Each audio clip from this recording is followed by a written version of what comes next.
जब आपका स्नान नहीं हुआ,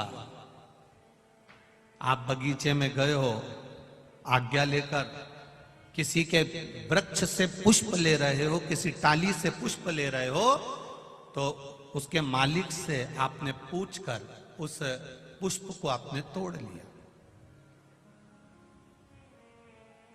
भगवान को समर्पित कर दिया। और यदि वही पुष्प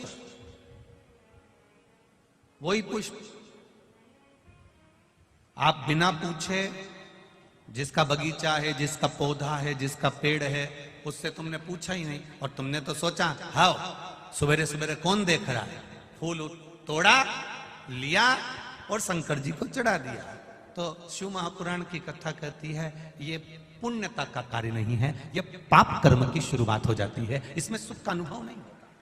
थोड़ा आप लोगों को भले बुरा लग सकता है कि हम दूसरे के पेड़ से फूल तोड़कर ला रहे हैं, या तो आपको उस पेड़ वाले से हम दूसरे के बगीचे से पुष्प लेकर आ रहे हैं, या तो उस बगीचे वाले से हम दूसरे के यहां से पुष्प लेकर आ रहे हैं। उस पुष्प जिसके बगीचे से ला रहे हो, जिसके पौधे से ला रहे हो, जिसके वृक्ष से ला रहे हो, शंकर भगवान को फूल चढ़ाने का भी नहीं है आपके पास में, तो आप एक चावल का दाना चढ़ा दो, पर अपना चढ़ाओ। शंकर जी को अगर फूल चढ़ा रहे हो तो आप पहले सामने वाले से पूछो कि आपके बगीचे से मैं रोज फूल तोड़ सकती हूँ, आपके यहाँ पेड़ से मैं आप पुष्प ले सकती हूँ। अगर वो कह दे हाँ हमारे यहाँ तो लगे ही रहते हैं, तुम्हारा मन करा करे तोड़ लिया करो, तुम्हारा मन करे उतार लिया करो और भगवान को चढ़ा दिया करो। तो वो पुष्प जब आप शिव जी को चढ़ाओगे तो आपको जीवन में एक आनंद की अनुभूति होगी और आपके कार्य सफल होना प्रारंभ हो जाएंगे अपने आप।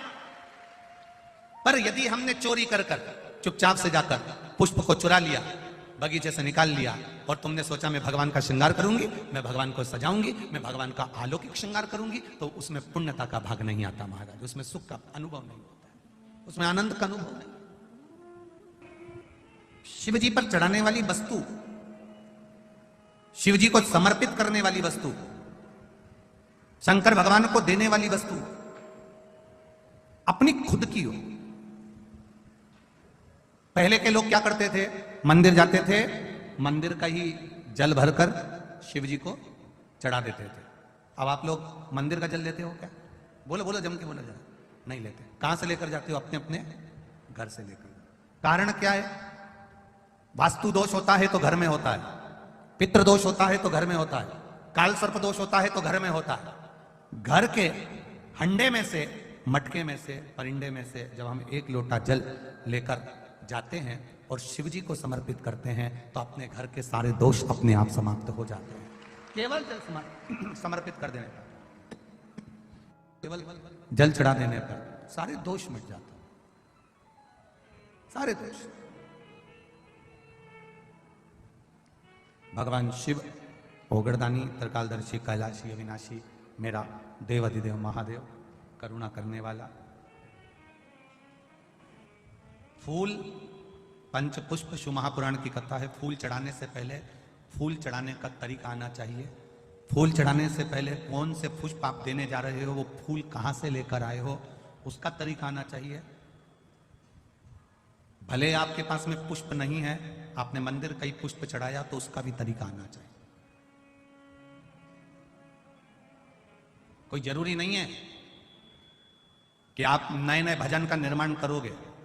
आप दूसरे का भी अगर भजन गा रहे हो तो उसको भी गाने का तरीका होना चाहिए।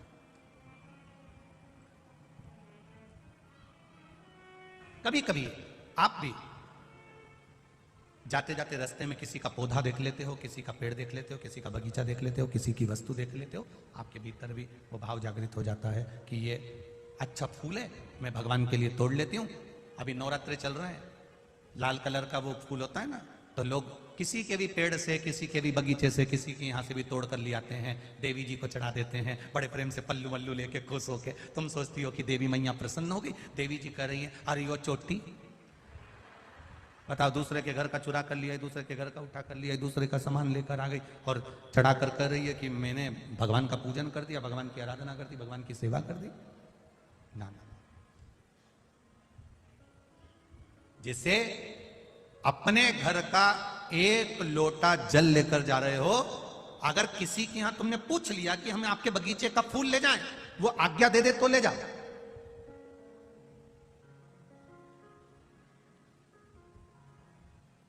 वो आज्ञा दे, लेकर जाओ। आज्ञा होने के बाद में फूल शिव जी को चढ़ा रहे हो तो वायु पुराण कहती है, वायु पुराण वर्णन करती है, आप लोगों को तो मालूम होगा, आप लोग क्योंकि सब कोटेश्वर के पास के हो तो आप लोगों के तो स्मरण में होगा कि शंकर भगवान को या देवताओं को जो पुष्प चढ़ता है, उस फूल को अगर कोई पेड़ पे से, डाली पे से तोड़ा जाता है तो नहाकर नहीं तोड़ते। भगवान को चढ़ने वाले पुष्प को बिना नहाए तोड़ा जाता है, नहाकर पुष्प नहीं तोड़ा जाता। कितने लोग हैं जो बगीचे से फूल तोड़ते होंगे तो नहा के तोड़ लेते होंगे, और कितने लोग हैं जो बगीचे से पुष्प तोड़ते हैं तो सुबह सुबह उठे, मंजन आदि करा, हाथ पैर धोया, बगीचे में गए, डाली पे से फूल तोड़े और भगवान को समर्पित करे। वायु पुराण, वायु पुराण का शब्द करा है, भगवान को समर्पित होने वाले पुष्प जब आप तोड़ते हैं, लेकर आते हैं, और पुष्प का एक नियम है, पुष्प धोया भी नहीं जाता, पुष्प को पानी में धोते नहीं, जैसा डाली से मिला है बस उसको लिया, रख दिया। जब आप पूजन करने के लिए बैठे और पूजन के समय पर उस पुष्प को तुमने उठाकर भगवान को समर्पित किया, भगवान को चढ़ाया, भगवान को समर्पित करना प्रारंभ करा। अब आप लोग कहेंगे गुरुजी शरीर बासी है, शरीर हमारा, बताओ हम स्नान करे नहीं है और स्नान नहीं करे और फूल तोड़ लिया तो वो फूल अशुद्ध नहीं हो गया? वो फूल शुद्ध ही नहीं हुआ। वायु पुराण कर रही है, वायु पुराण वर्णन कर रही है, भगवान को चढ़ने वाला पुष्प जब हम डाली पे से उतार कर लेकर आते हैं और लाकर हम भगवान के पास में कहीं स्थान पर रख देते हैं, और स्नान करने के बाद जब हम शंकर भगवान को याद, कोई भी राम जी को, कृष्ण जी को, ठाकुर जी को, देवी जी को वो पुष्प जब समर्पित करते हैं तो उससे ना जाने कितने कितने दोष हमारे जीवन के समाप्त हो जाते हैं। ये वायु पुराण वर्णन कर